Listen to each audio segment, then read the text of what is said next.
Okay, there we go. All right, I think we should be live now, and I hope that the volume is good. Hold on, let me check something.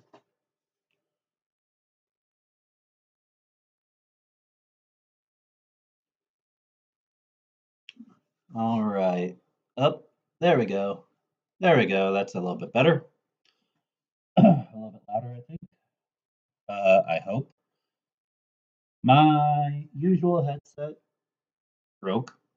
I've had to travel to go take care of a few things last few days. So that's why we're at a different time than usual. Um, and yeah, I just didn't have time to set up the rest of my microphone, my better microphone. So I'm using my backup headset. So I hope the volume is okay. Let me know with a plus plus if it sounds okay in chat, or if it's a little bit quiet because I feel like I'm having to talk louder than usual for it to pick up on my voice.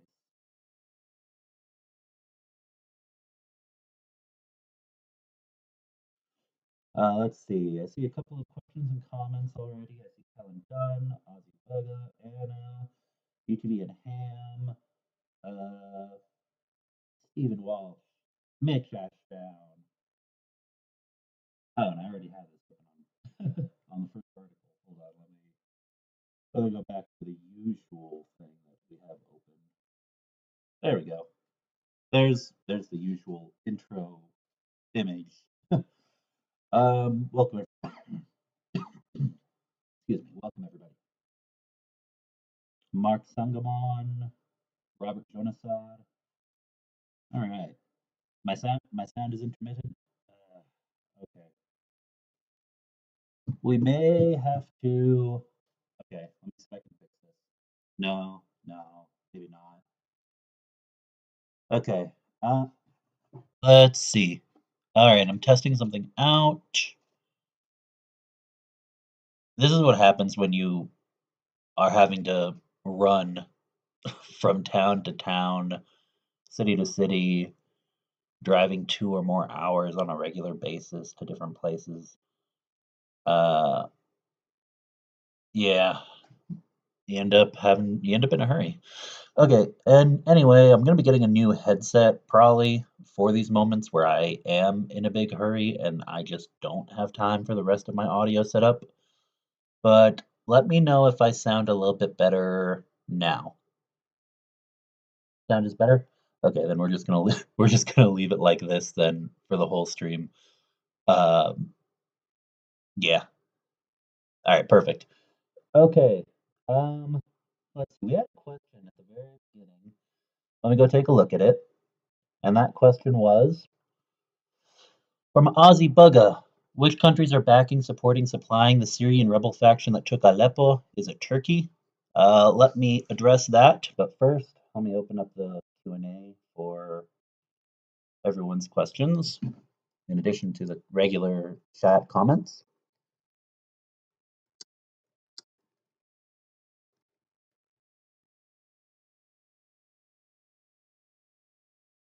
Okay, and that's up now.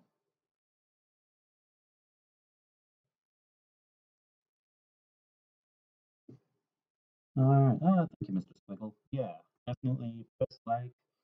Um, you know, feel free to share on on Discord, Facebook, Blue Sky, whatever social media you're currently using regularly.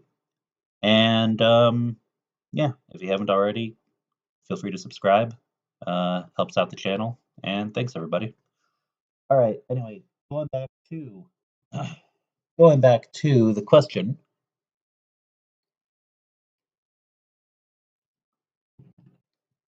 We've got two, so we're going to address those first before we jump into the news.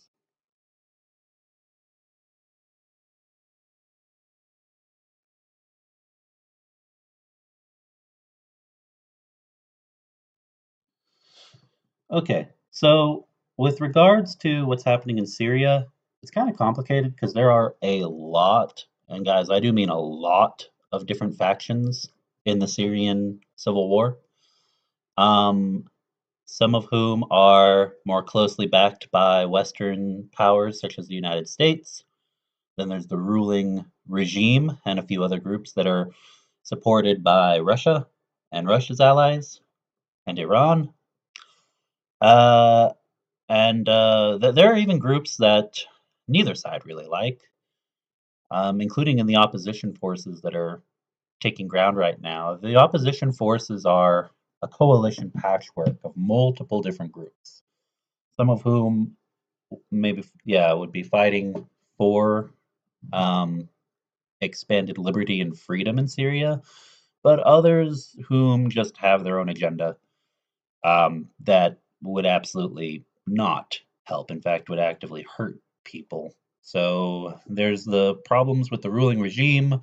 Then there's the problems with a few different factions who are not the most helpful for the Syrian people. In fact, it's going to get crazy. Like, the best way I could describe it is kind of think of like the chaos of all the different groups with their own unique goals and objectives in the civil war in Myanmar, but on steroids because there's more weaponry and more direct support from major global powers being pumped into the Syrian civil war right now compared to a place like Myanmar. Although Myanmar, we could see things heat up there even more in the future, but yeah, Syria is similar to Myanmar in that it's real hard to pin down a good guy or a bad guy. It's just a lot of different people, a lot of different groups with their own goals and um, their own end games. Anyway, let me open up with a news article on the topic of what's happening in Syria, and then we'll talk a little bit about some of the different groups in more detail. I really hope my voice isn't coming in choppy.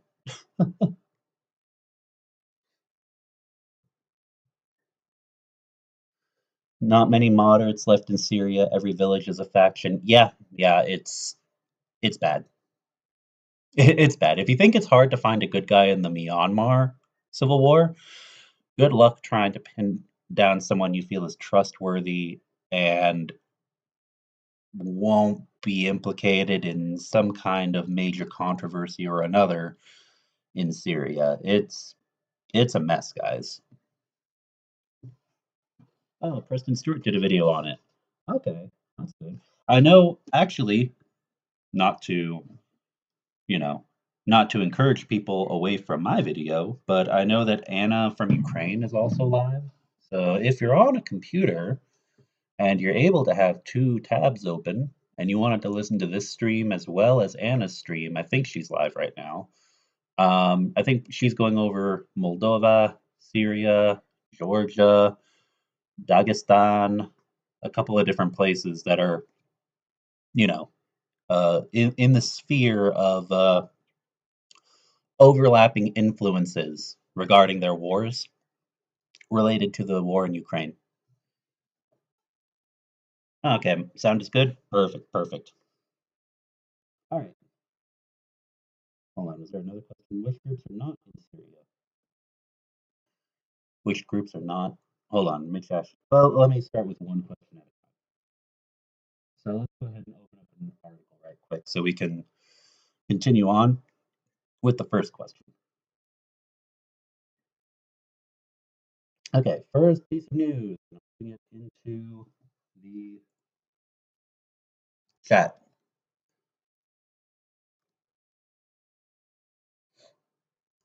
From CNN, what's happening? And this is definitely not. This is not an extensive, all-encompassing guide, but we'll cover the basics of this article right here, right quick. All right. What is happening in Syria? A simple guide. Syria's civil war is back in the spotlight after a new rebel coalition launched a surprise attack, sweeping into the country's second largest city, Aleppo. The offensive is the first time opposition forces have seized territory in Aleppo since 2016, shattering the stalemate of a war that never formally ended. The renewed conflict, which has killed more than 300,000 and sent nearly 6 million refugees out of the country, also has wide ramifications across the region and beyond. And remember, guys, the, there are immigration crises happening all around the world, and um, when conflicts like this happen, that that drive people out of the country to seek safety because no one's going to stay in a war zone. Uh, and a lot of people want nothing to do with it. They don't want to be involved with any of the groups because remember what I just said a few minutes ago, there is no clear good guy or bad guy. And any small groups that maybe do consider themselves to be, I don't know, if you try to start your own group, a new small group without proper backing, proper support, you quickly can be wiped out very fast. A lot of civilians don't want anything to do with it at all. So we're going to see again another mass exodus of people to various places across Europe, maybe some to Australia, New Zealand, um, maybe parts of Asia and North and South America. It's going to be war always results in that. But yeah, in Syria, we commonly see that pattern. It's very unfortunate, um, and many people's lives are horribly affected by this. Well, just like the war in Ukraine, just like any major war, of course. All right, here's what you need to know. At the height of the Arab Spring in 2011, pro-democracy demonstrators took to the streets in Syria, calling for the ouster of its authoritarian president, Bashar al-Assad. The Arab Spring? Yep. The protesters were met with deadly force. As Assad's forces crushed the pro-democracy movement, an armed opposition began to form, made up of small organic militias and some defectors from the Syrian military. The opposition forces decentralized, made up of different ideologies, but with a common goal of toppling Assad. And really, it does get complex. Keeping up with how things change over time can be difficult, but this is the key thing to keep in mind. Decentralized, made up of different ideologies, but they all have one thing in common. Doesn't matter if they're more secular or, you know, republic, as in Republican turns keep Syria as a republic, is what I mean when I say that. Or if they're more religious and maybe have influences that are Islamist in nature, whatever the ideologies are of the various different groups in the opposition, the one thing they have in common is they all hate Assad. That is the common thread. We're supported in various ways by foreign powers, including neighboring Turkey, regional giants Saudi Arabia, and the United Arab Emirates, as well as the United States. As the anti-government forces grew, Syria's allies Iran and Russia stepped up their support. On the ground, Iran's Revolutionary Guard, as well as its Lebanese proxy Hezbollah, helped fight the armed rebel groups. In the skies, the Syrian Air Force was bolstered by Russian warplanes. So the ramping up of conflict between Israel and Iran and Hezbollah in Lebanon, of course, is directly related to everything we're seeing now in Syria over the last few months, over the last year. Extremist Islamists, including Al Qaeda, took an interest in Syria, taking up a common cause with the moderate Syrian opposition who did not welcome jihadist involvement. But by 2014, the extremists dominated, and ISIS began sweeping across the country. Fearing Syria would become a permanent terror hotbed, an international coalition led by the United States stepped in with a focus on eliminating the group, but without confronting the Syrian regime. The Syrian Democratic Forces, or SDF, a U.S. partner made up of Kurdish fighters, fought against ISIS, effectively ending the group's territorial existence. Let me say this.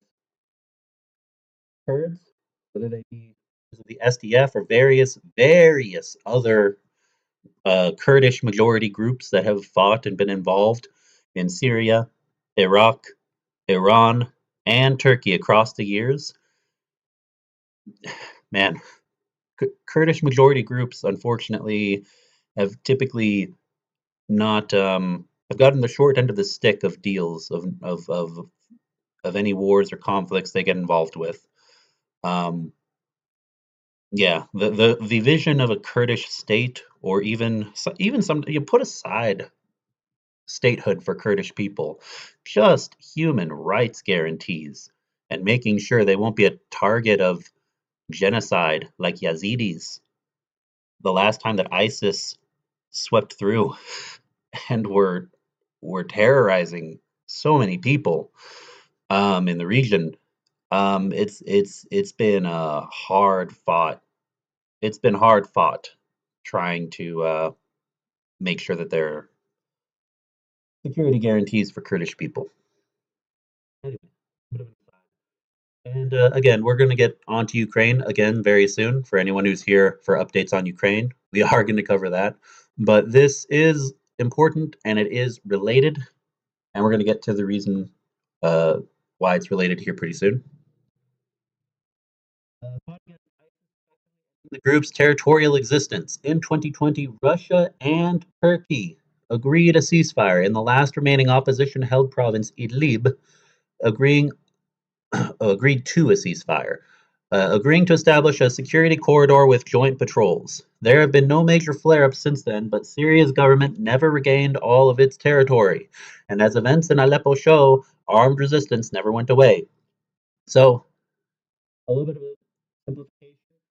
Basically, you have Turkey arming and supporting various groups in opposition on one side, and you have Russia supporting Assad and his regime on the other side. In 2020, they came to a ceasefire agreement. We're still in the history portion of this. We'll get caught up. There have been no major flare-ups since then, but Syria's government never regained all of its territory. And as events in Aleppo show, armed resistance never went away. The offensive began on Wednesday after rebels formed a new coalition called the Military Operations Command. They quickly swept through villages outside Aleppo, and residents have now said they control much of the city, meeting little resistance on the way. The fighters say they are seeking to liberate occupied territory and were responding to stepped up attacks from government forces and pro-Iranian militia groups. The rebels may be seeking to capitalize on a weakened government whose key allies are heavily preoccupied with other conflicts. Russia invaded Ukraine in 2022 and has plowed manpower and resources into the war. Russia is Assad's main partner in the sky, meaning air support, air support, air support. And you better believe that aside from whatever air support he can provide, if I actually am not familiar how much, if any, Assad will be asking Russia to provide air support. And we will see what Russia does or does not still have in reserves over the course of the war that they have been fighting, the illegal invasion of Ukraine. As we know, over 300 different aircraft of Russian origin have been shot down in the Ukraine war alone uh, over the course of the last almost 3 years. All right. Meanwhile, Iran of attacks from Israel, in particular landing heavy blows on Hezbollah. Analysts told CNN that the Syrian rebels are using a vacuum left by the group to advance in Syria. Losing Aleppo marks a significant setback for Assad's forces, once Syria's largest city by population and its economic capital. It is one of the oldest inhabited cities in the world. Aleppo was also the main rebel stronghold until Assad took it over in 2016. With the rebels regaining a foothold there again, they are no longer cornered in Idlib, which could potentially trigger a domino effect. The new grouping is made up of a broad spectrum of opposition forces, from Islamist factions to moderates. Leading them is Hayat Tahrir al-Sham, HTS, a former Al-Qaeda affiliate in Syria that used to go by the name Al-Nusra Front. The group officially cut ties with Al-Qaeda and has been the de facto ruler in Idlib. They have been joined by groups backed by Turkey and others previously supported by the United States. Complicating the situation further, the SDF has taken up some of those positions. The backbone of the SDF are Kurdish fighters from a group known as the People's Protection Units, YPG, which has previously fought other Syrian opposition groups. Neighboring Turkey considers the YPG to be an extension of a group it considers a terrorist organization. In this case, I'm assuming that that group they're referring to is a Kurdish militant group within the borders of Turkey known as the PKK, um, which has varying degrees of support and opposition abroad and is very heavily opposed and designated as a terrorist organization by the Turkish government. All right, so let's tackle this because I know that was a lot of information. Basically, the situation in Syria involves all of these groups. We're seeing a push into parts of Aleppo and other areas that were held by the regime by the coalition of opposition forces. And let's see, did I answer the first question pretty well? Which countries are backing and supporting supplying the Syrian rebel faction? And we're seeing that. Yeah, so basically, as the article mentioned, Turkey uh, groups were formerly supported by the U.S. Sorry, had a little bit of a feedback there. Um, and there are various other countries as well. I would have to go digging to if we want like a long list of exactly which countries are supporting which groups. I would be sitting here doing the entire video on Syria, so we aren't going to go that deep into it. But I hope that answered the first question pretty well for you. Next question we had was actually from Helen Dunn. Let me highlight it. I wouldn't be surprised if AFU special forces had a hand in the Syrian rebel attacks. Uh, my thoughts are very possible. I mean, yeah, Ukraine is not just, excuse me, Ukrainian intelligence and Ukrainian military personnel are not just active in defending and holding the line in their own country. They are active internationally. Ukraine has a pretty extensive spy network as well as it's attempting to build, I believe, both indirectly and directly more military ties with countries around the world, especially in the Middle East and the global south. So, yeah, it wouldn't surprise. I haven't heard anything reported that 100% confirms that, but it wouldn't surprise me because this whole move does weaken or at least it humiliates Russia. And it does create a scenario kind of like with Kursk, where Russia now is pressured to provide assistance. And the question is whether or not they will do so and they will preserve a good relationship with the Assad regime, or if they will just kind of ignore it, similar to what they did with Armenia. Because remember, Armenia was invaded in the middle of the war with Ukraine. Um, or, oh, actually, hold on. When was the last offensive? No, there was war right before the war started. And then, yeah, no. Yeah, that's right.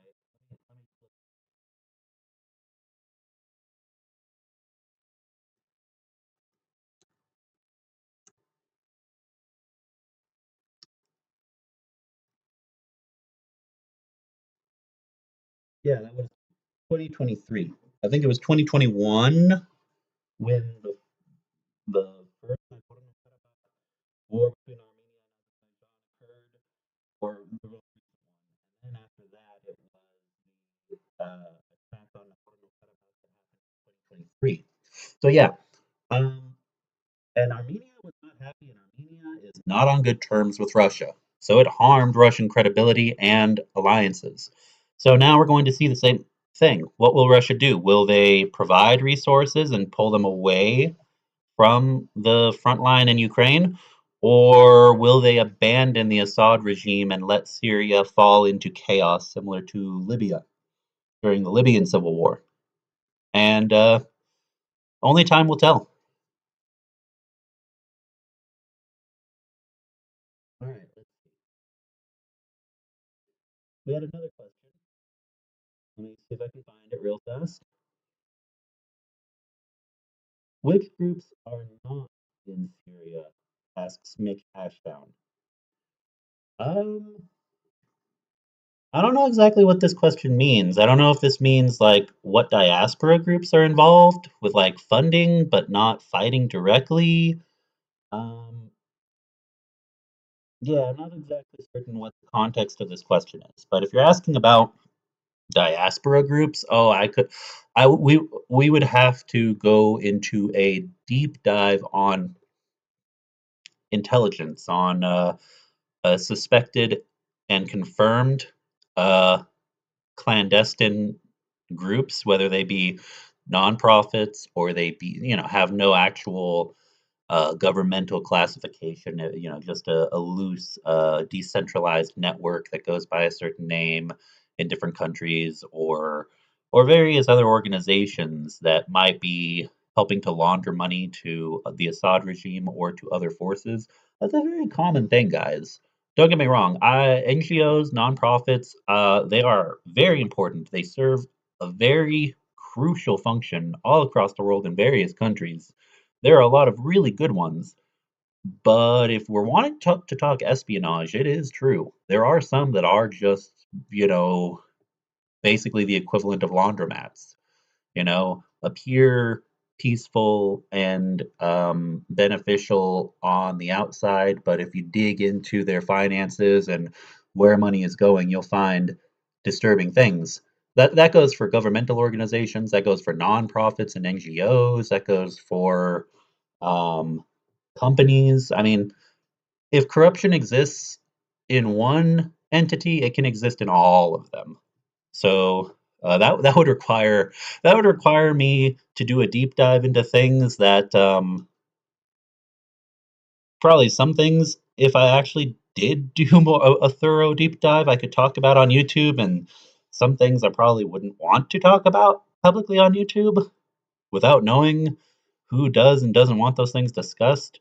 But again, that would probably be a bigger concern if I were like a channel closer to 1 million subscribers instead of, you know, just working toward getting to 1,000 subscribers. You know, there's a very big difference. Um, but thanks for the question. What else? All right. Russia won't want to lose to assets in Syria. That's true. Okay. Let's see. I meant it rhetorically. Everyone is there. Okay. That makes a lot more sense. Thank you for clarifying, Mitch. Um, I saw on Canal 13 Russia military aid to Syria. Oh, and you're apologizing to Syria. Yeah, Canal 13 is interesting because it is an Azerbaijani news network, but I don't know. It's for Canal 13. I kind of see it like Al Jazeera, in that there are certain things that they cover where they have a lot of bias, and I am aware. I can observe that bias. One is Qatari owned, and the other one is Azerbaijani owned and operated. Um, but they do provide useful information as a news outlet on certain topics. So I don't know. For information, there's a difference between getting your information from any source, whatever it might be, versus making donations and financially contributing toward a particular news agency. So, anyway, I got off topic a little bit. My point being, I mean, I sometimes see news updates from Canal 13, uh, and I just try to sift through the specifics to find if I think it's trustworthy or not. Let's see. All right. Well, a pretty sad event, but there were other parts of history. Let's see. Am I talking to someone else in the room? No, I'm just trying to be really loud because I have a noise limiter that prevents noise from spiking too loud on the channel when I'm streaming. But because my other headset broke and I had to dash over to my computer and get everything set up for the stream, I'm on my backup headset. And yeah, no, it just if my inflection sounds weird, it's just because I'm trying to make sure it picks up on my voice properly. I will have that fixed next time we do a stream. Don't worry, guys. Sorry about that. Um,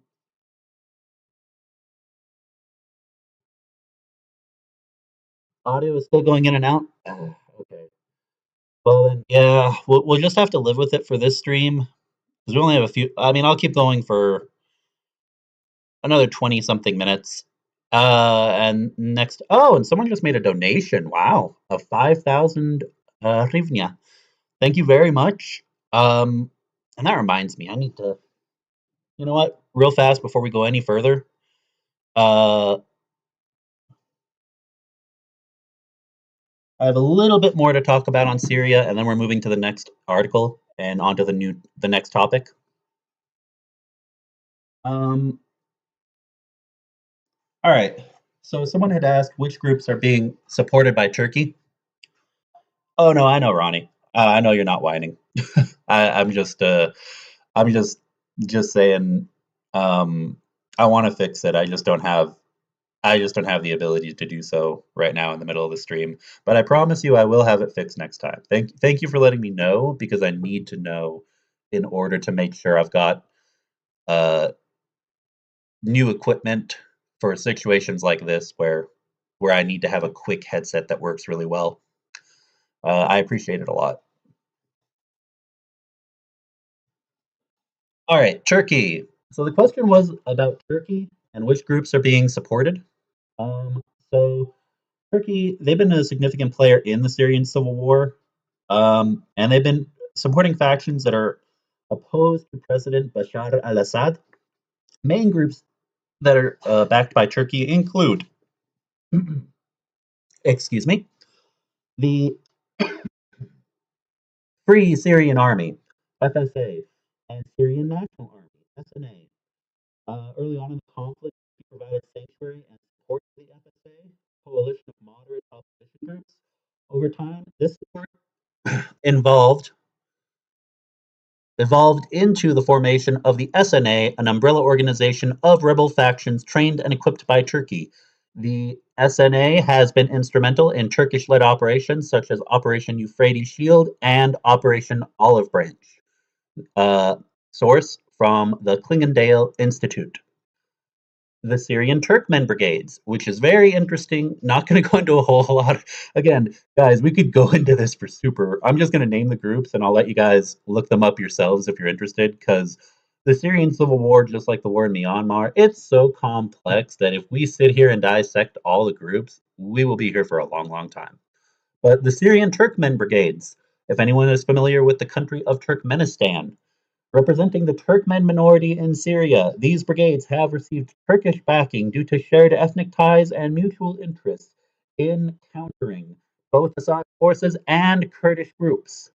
And then report. I don't know about the accuracy of this, so I'm not going to uh, lob accusations blindly, but supposedly there have also been some Islamist factions like Aral al-Sham and Hayat Tahrir al-Sham (HTS), but the extent and nature of this support has been the subject of debate. So it wouldn't surprise me because there are Islamist political and religious groups within Turkey itself. However, to what extent it would be Erdogan, and his government that would be working with them versus kind of rogue factions or independent groups within Turkey, that I'm not certain of, guys. I'm really not. I would have to do more homework on this, which I just don't have time to do. I I love discuss. Well, okay. Let me rephrase this. I love the intellectual aspect of discussing these topics. I hate the emotional aspect. I hate discussing these topics because of the real effect it has on people's lives. It actually, I have to kind of sometimes take a moment to take a breath and count to five, so I don't get pissed off or you know emotional myself. Try to remain objective and logical. So it's kind of a weird love-hate relationship I have with in-depth war-related geopolitical analysis. In any case, let me finish this. Notably, the HTS led a recent offensive capturing significant areas in Aleppo, posing a substantial threat to Assad's regime, sourced from the Financial Times. Turkish involvement is driven by several strategic objectives: countering Kurdish militant groups, influencing Syria's political future, and managing the flow of refugees. These would be the three primary reasons you see Turkey want to be involved, because it affects not only their borders and their region, but also its power brokering, to have an ability to control things which also affect Europe, Russia, and various other allies, business partners, and rivals of the Turkish Republic. So I hope that answers the question pretty well. Thank you for a great question.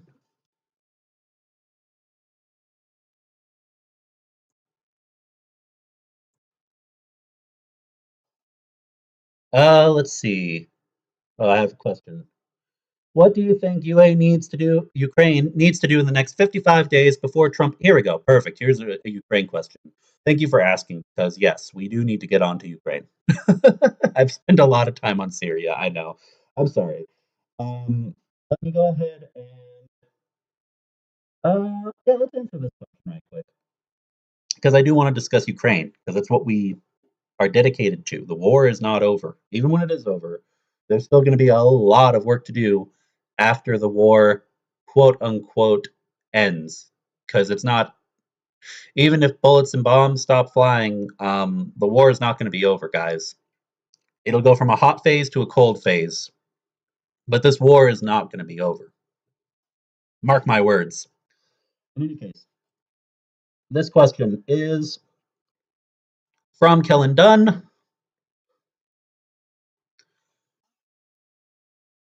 What do I think Ukraine needs to do in the next 55 days before Trump, for example, hit inside, oh, here we go, hit inside Russia, stock up on ammo, etc. Yeah, before Trump takes office?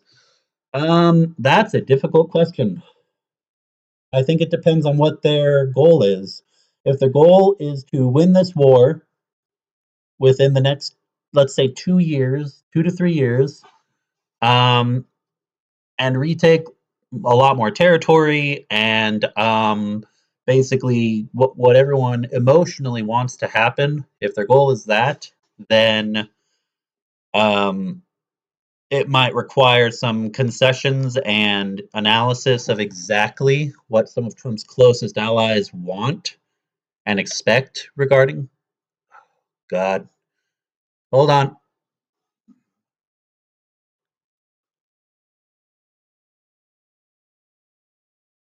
Sorry, I accident.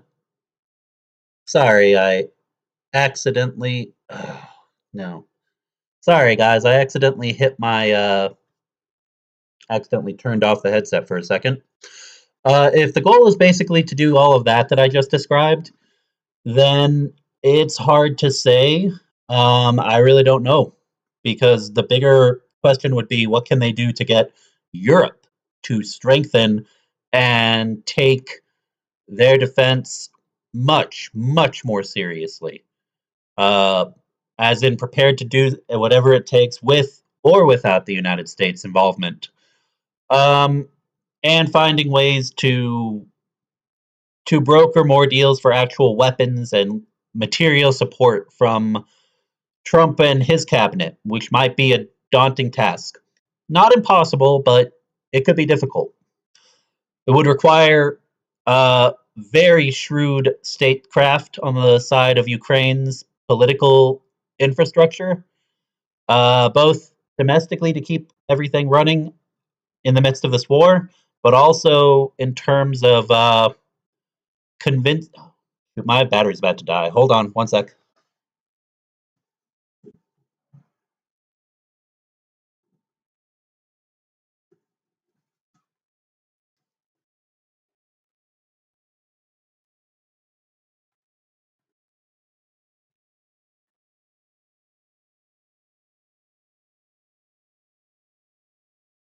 Jeez.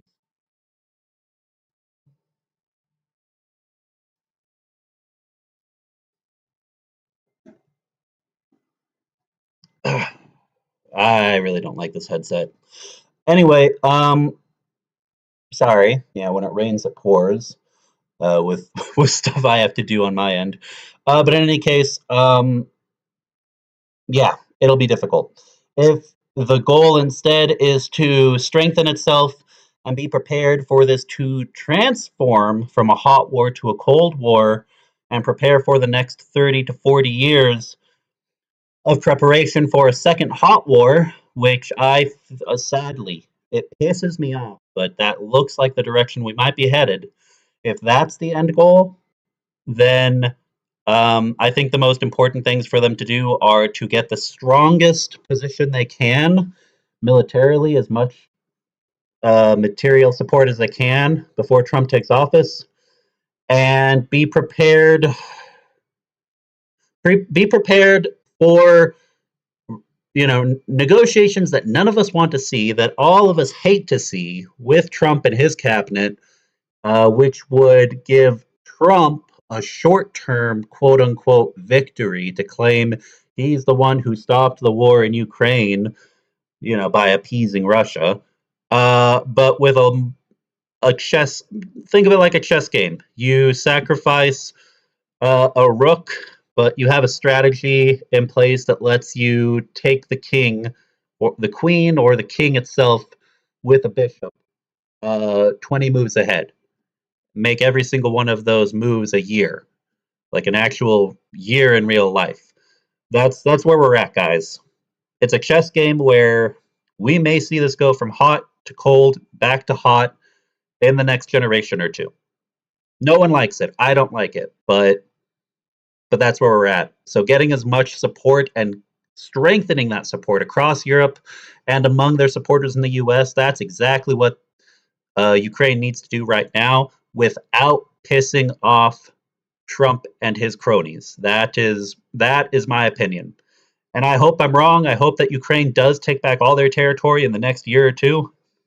But if not, anyone who is a supporter of Ukraine, who wants to see Ukraine not only survive but thrive, needs to keep in mind that this may roll over into another war in the years to come, which no one wants to hear. I don't want to hear that, but we have to look at the actual reality on the ground. And I hope that I am wrong. Anyway, for a great question.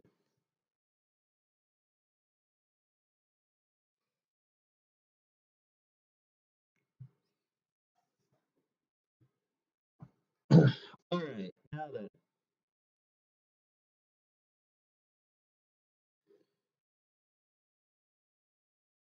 All right, let's go ahead and get on to the next article, and then we're going to take a look at the map, deep state map.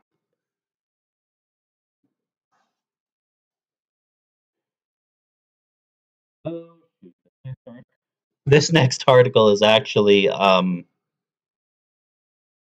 on. Next article was actually a video. Let me get this set up. 1 second.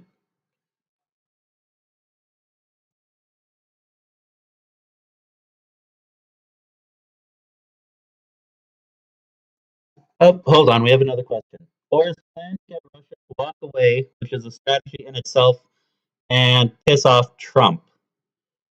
Uh, to walk away. Are you referring to Syria or Ukraine? If you're talking about the war in Ukraine, Russia's not going to walk away. They might. I mean, I still firmly believe. Yeah, I know. I know. I know the mic thing is really annoying. I'm sorry, guys. Um, with regards to the war, Russia's not going to walk away. At best, they will, agree to a ceasefire and then break it in the next couple of years. So the issue with Russia is they aren't going to walk away. Uh, if you mean walk away from a potential peace plan, then I mean that could happen. But the problem with the Trump regime is, I mean, they're trying to. they're trying to picture themselves as we'll take all the support away from Ukraine, or we'll give Ukraine all the weapons and support. We want to, be seen as the strong man, the one who's forcing both sides to come to the table. So I don't know, pissing off Trump on this topic for the next 4 years, it's gonna suck unless the House is retaken and we see a lot more Republicans turn on Trump, which could happen. Which could happen. Uh, I don't know. We shall see. Good question though. Ukraine walk away from peace talks. I mean it's possible, but I think more than anything, it's mostly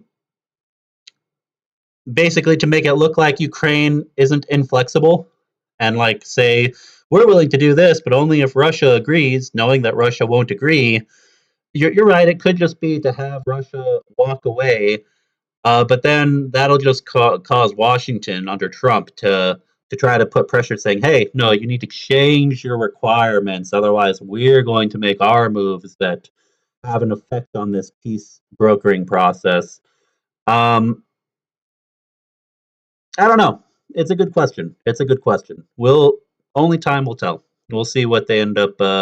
We'll see what the results end up being as we move into mid to late 2025. On to the next article. Well, so we're not losing too much time. Let's see.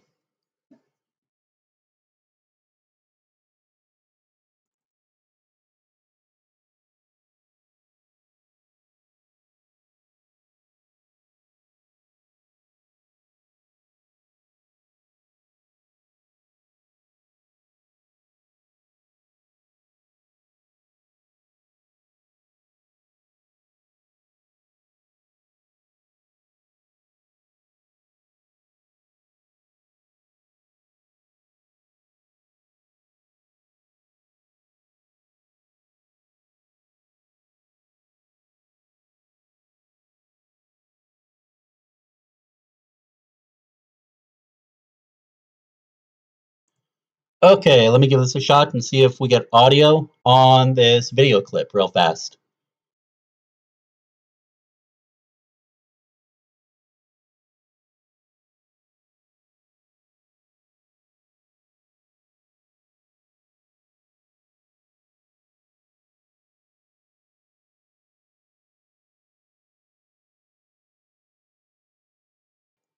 We did not because the video didn't even load.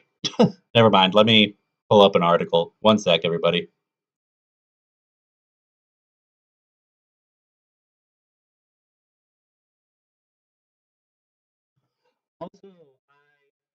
Also, I brought it up earlier, but I forgot to say thank you to whoever it was, individual or multiple people who donated that extra 5,000 earlier.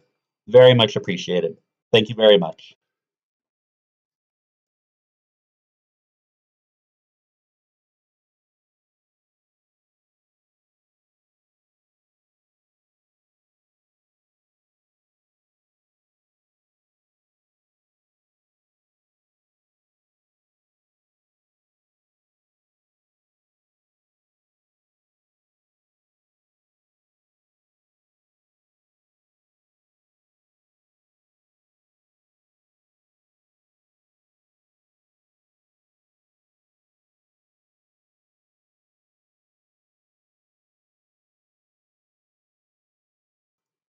Okay, here we go. Let me share this real fast. The link.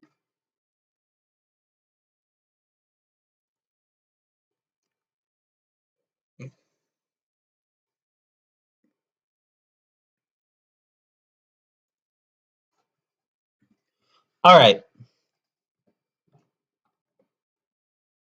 Thousands protest in Tbilisi to oppose Bakitse's halt to EU bid. Thousands of protesters flooded the streets surrounding the Georgian parliament to voice their objection to the ruling party, Georgian Dream is the name of it, Their decision to suspend EU accession talks. Protesters clashed with police in the capital, Tbilisi, on Thursday night after the government suspended talks on its bid to join the European Union for 4 years.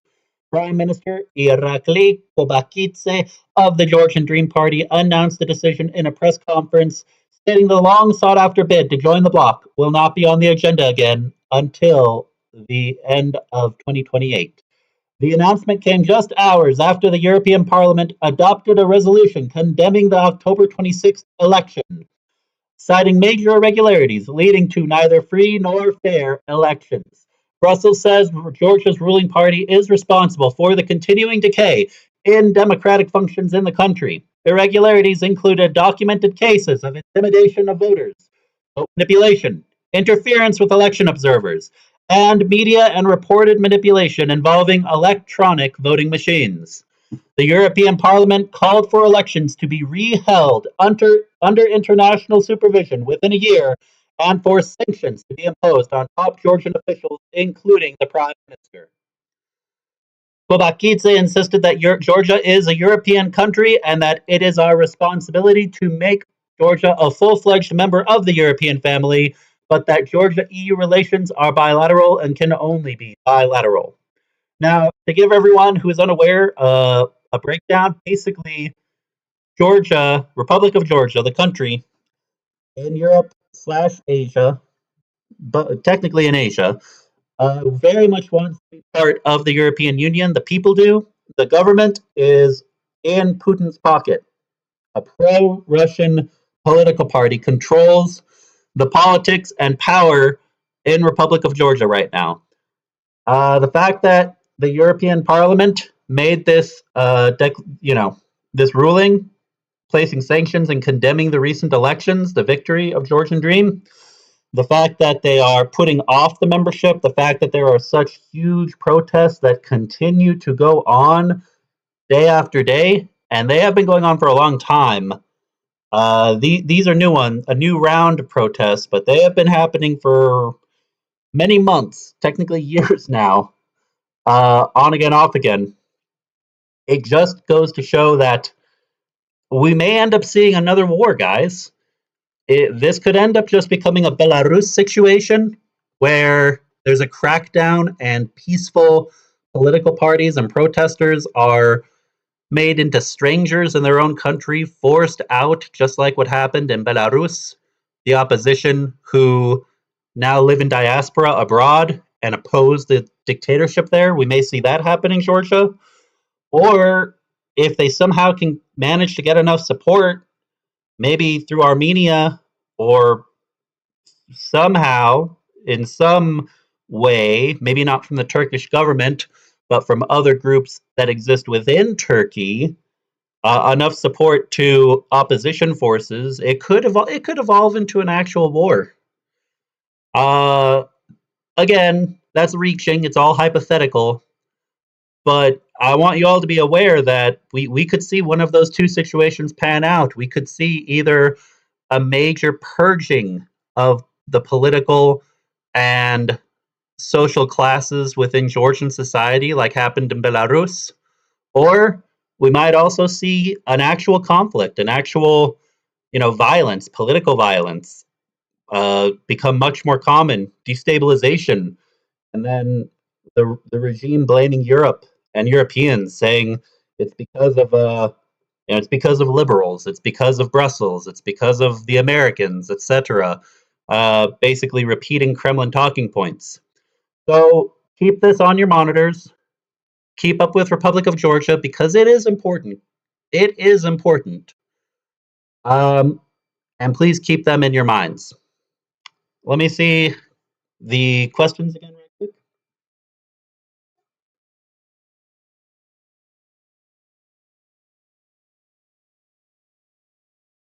Oh, it's hurting your ears? Oh, shoot. Oh, is it going through? Oh, okay, sorry.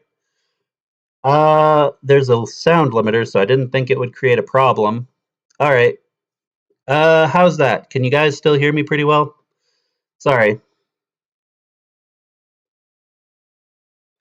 All right. Well, hopefully this won't I'm having to go back and forth between not knowing if my voice is intermittent and I'm not loud enough, or if I'm being too loud. So my apologies if I was yelling. I thought that the sound limiter would prevent that from causing any hurt to anyone's ears. Sorry about that, everybody.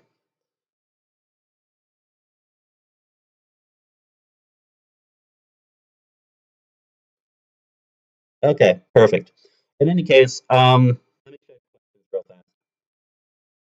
Oh, and I hope that I was clear.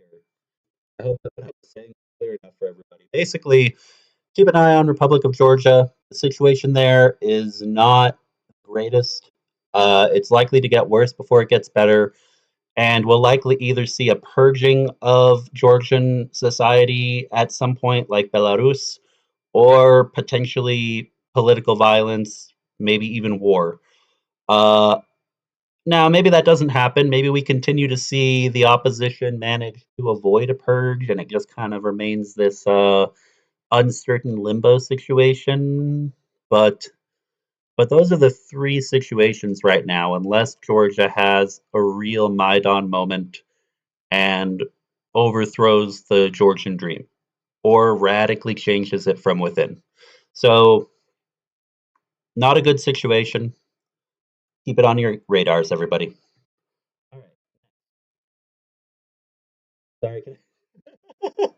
I hope that I hope you're joking, Mr. Squiggle, because I'm going back and forth between people saying I can't hear you and saying stop it, you're hurting my ears. Oh man. I'm going straight to the store to get another headset because this is ridiculous. After this. Okay. I'm gonna see if I can jump on with the shills here in a bit too. So next article. Let's keep going. All right. Back on to Ukraine specifically.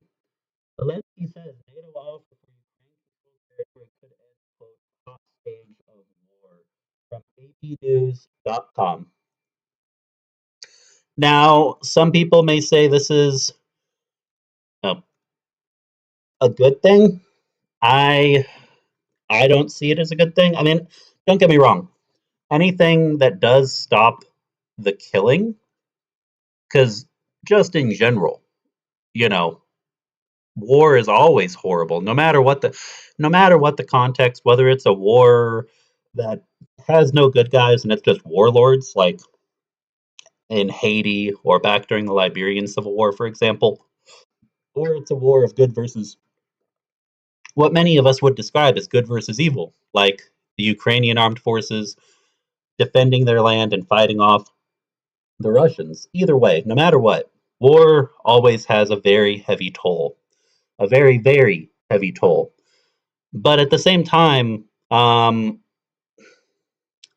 this ties back into what I said earlier about how this is going to go from a hot phase to a cold phase and probably ramp back up to a hot phase again in the future.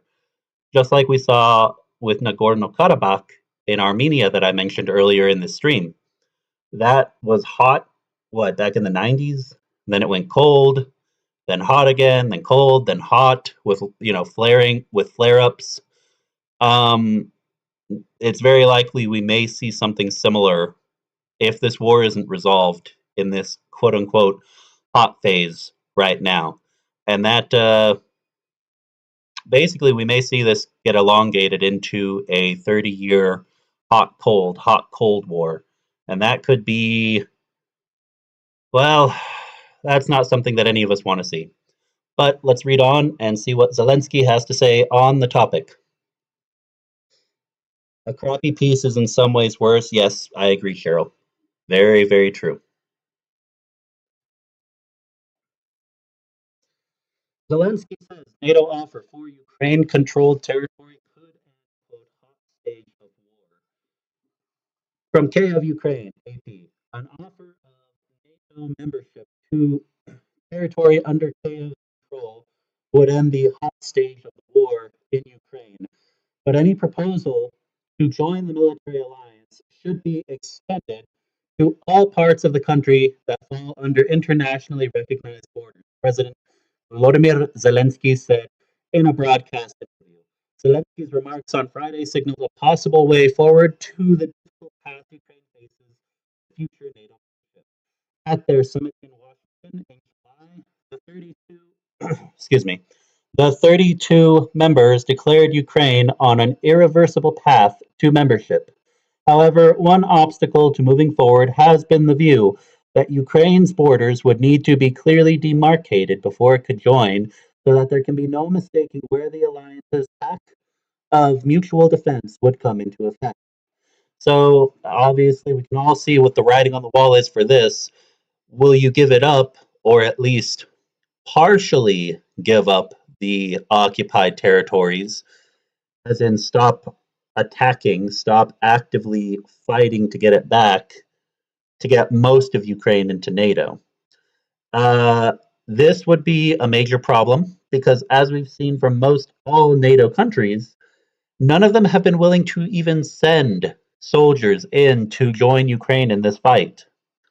So, Ukraine joining NATO, and then later on, as a member of NATO, choosing to start war with Russia again or respond to war, if honestly, that would be the most realistic case because if Ukraine is in NATO and NATO is still strong and the United States hasn't done something stupid like actually leave NATO, um, then yeah, Ukraine would the parts of Ukraine under Kiev's control would not be attacked again by Russia directly, like is happening right now. It would be Cold War tactics again, exclusively almost on Russia's end, on both sides, really. Um, and that kind of ties Ukraine's hands a little bit because if this goes to a Cold War phase, look at Russia. It was what, 91, 92 when Ukraine became independent. They attacked again 30 years later, 2022, after the fall of the Soviet Union. So you have a time limit. You have a time limit, and if you don't get something done within 1 or 2 generations tops, and that means being able to take direct military action to achieve it, or otherwise cause your enemy to balkanize and collapse from within, um, you're kind of screwed. It's a big gamble to take.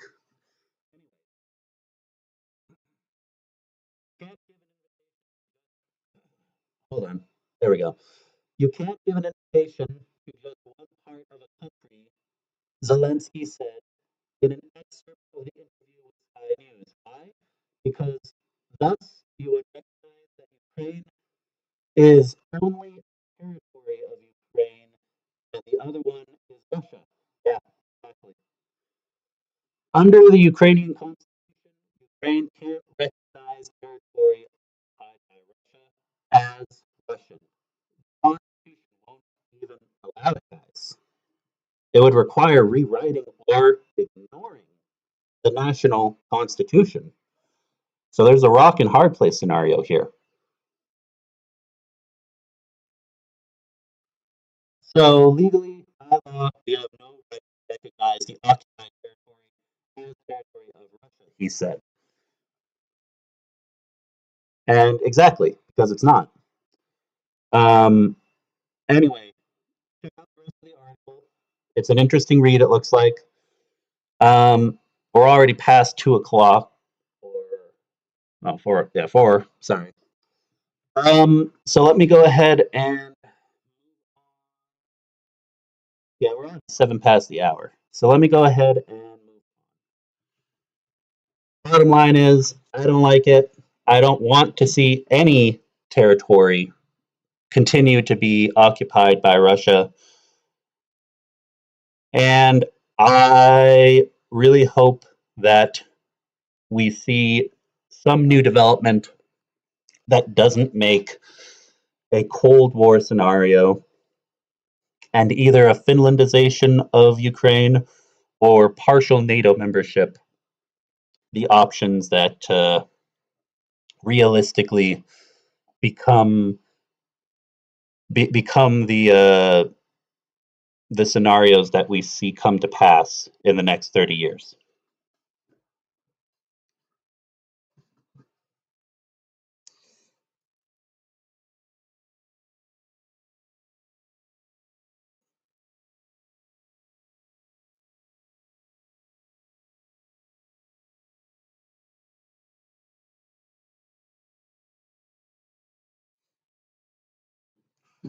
Georgia's going on since 2007. Oh, yeah, it's been going on. It's been happening.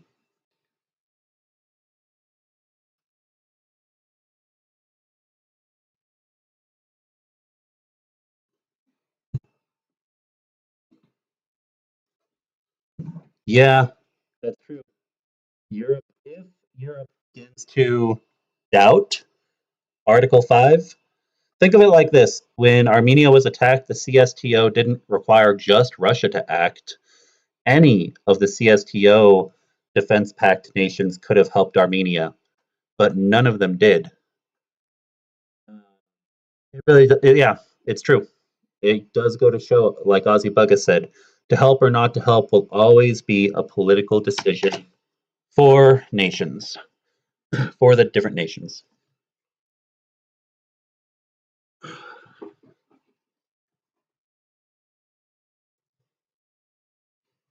All right, let's take a look at the deep state map.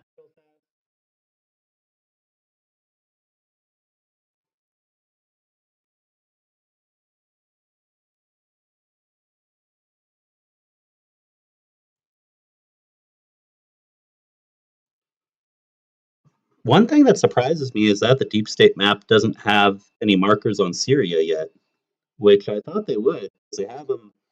They have them over Finland and Japan, for example. But maybe they'll add them in later.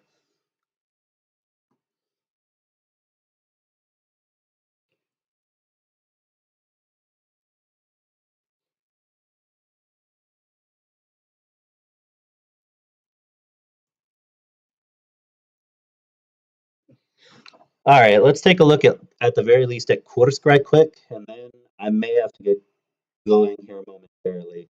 But first, let me check the official Q&A section of chat.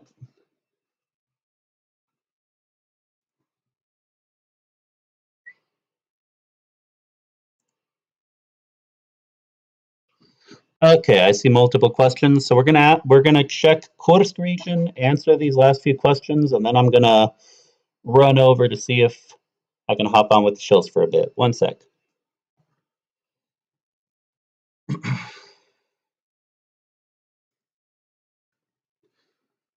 From Kellen Dunn, President Zelensky talked about a ceasefire deal where most of Ukraine will be under NATO, but giving up occupied territories for now, with the possibility of retaking it later diplomatically. My thoughts. That is a risky gamble. It will probably result in the territories being lost. In my opinion, basically, that provides a stronger chance of safety for all of Ukraine, the majority of Ukraine that's not occupied long term, but it strongly risks losing the occupied territories. The opposite, which would be the Finlandization, strengthening of Ukraine, and close cooperation, possibly joining the EU, but not joining NATO, remaining outside of NATO, and making it too expensive for Russia to risk attacking them again, become a military powerhouse. That carries the risk of mismanagement and not following through properly with such a strategy, putting Ukraine, the parts controlled by Kiev, at risk for another war in the future, but also strongly, majorly strengthens the possibility of retaking the occupied territories in the future. So, which path Ukraine's leadership and population would want to go with? Joining NATO partially, or quote unquote Finlandizing, the Finlandization and military buildup of Ukraine during a ceasefire, a Cold War, basically with Russia, that would be up to Zelensky, his cabinet, and the entirety of Ukrainian society to make a decision on that. Question?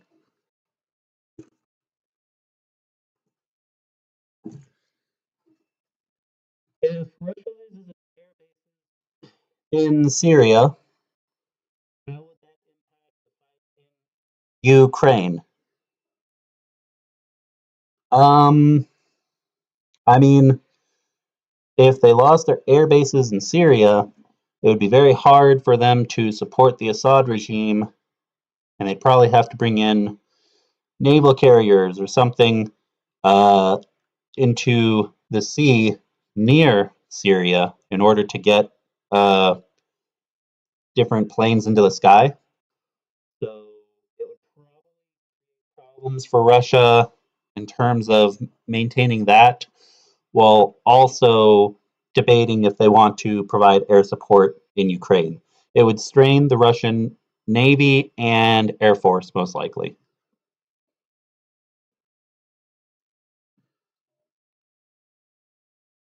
What Ukraine needs now and at some point air supremacy, not to be subject to others' political whims, says Kellen Dunn. Yeah, I agree. That's why uh, the decision on joining NATO without the occupied territories or Finlandizing and becoming a self reliant, powerful European country, joining the EU and becoming, basing their military and economy kind of on how Finland built theirs up in the past, uh, that might be the approach that works better for Ukraine.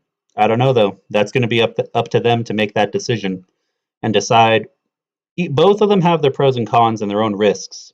So the risk assessment strategy will squarely fall on the shoulders of the government in Kiev. Thanks for great questions.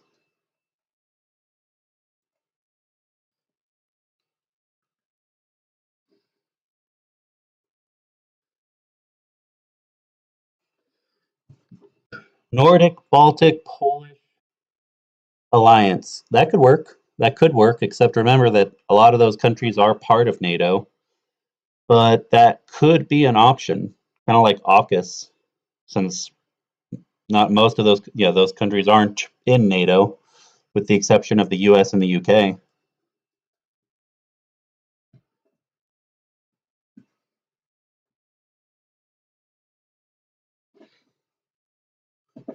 All right. Let's finish up by looking at Kursk and then we will move on.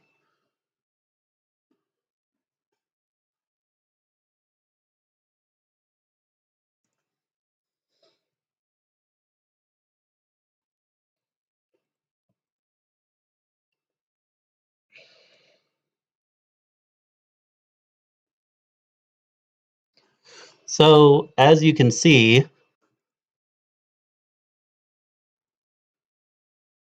unfortunately, although they are making the Russians pay for every inch, Ukrainian forces in Kursk have been losing some ground, but it is still stable. There's no cauldron effect or anything yet. They still are holding the ground, more of the ground that they've taken. Um, and yeah, uh, all together on the battlefield, we're seeing kind of a similar effect. Ukraine needs more manpower, and that's going to mean finding nations that are willing to help Ukraine in the long term to defend their country. I really, realistically, as much as joining NATO would be helpful and is crucial in the long term, um, it's a long and lengthy process that it's easy for Russia to find ways to throw a wrench in it if they're not careful. Finlandizing might end up being the more pragmatic approach for Ukraine. Really, European Union membership and the economic benefits that could bring, that could really make a big difference on what decision Ukraine decides to make. We'll have to see what happens. All right, guys, we will be on again, but for now, I do need to get going. Thanks for being here. Thanks for supporting Ukraine. We still have our fundraiser active for the 110th Mechanized Brigade, so please show some support, and I will catch you all later. I'm going to jump over to see about the shills. All right, later, everybody.